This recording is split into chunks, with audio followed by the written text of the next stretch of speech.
When it comes to reflection, the best people to learn from are those who are at the end of their life, the ones who have had all of their time and experienced all of what they will experience. They've seen it all and drawn their own conclusions. At the end of their lives, people tend to gain this clarity of vision, and there is a lot that we can learn from their wisdom. So I want to share with you the top 5 regrets of the dying, taken directly from a book with the same title, written by Bronnie Ware in 2012. The number one regret of the dying is I wish I'd had the courage to live a life true to myself, not the life others expected of me. How many times have you not done something because you are worried about what people might say? How many times have you not said what you really feel in case you don't fit in?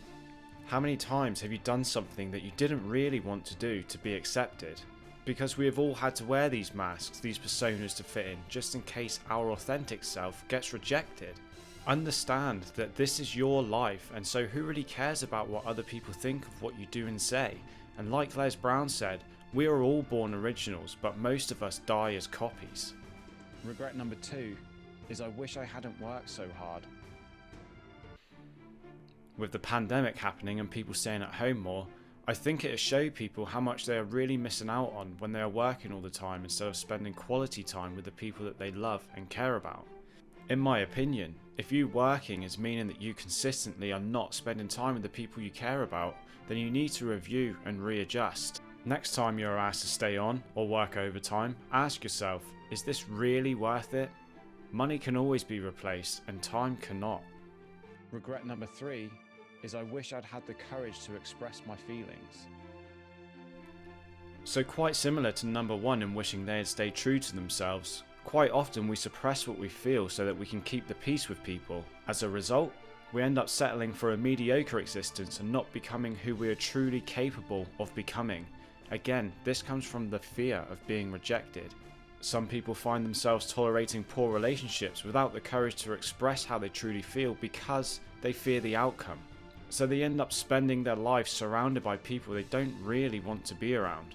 Another perspective is the deep suppression of true feelings. People learn to bury and ignore. In their mind, it is only weak people who have feelings and express them. Only the strong could continue through anything without showing any sign of vulnerability. Too much of this fills people with things like anger, pain, jealousy, insecurity and resent. They end up not being able to connect with anyone because their feelings are turned off. When I see people finding the courage to express their true feelings, it inspires me and others around me to do it as well. They are free from the weight of suppression. Regret number 4 is I wish I'd stayed in touch with my friends. So many of us can get caught up in our own lives that we let golden friendships slip.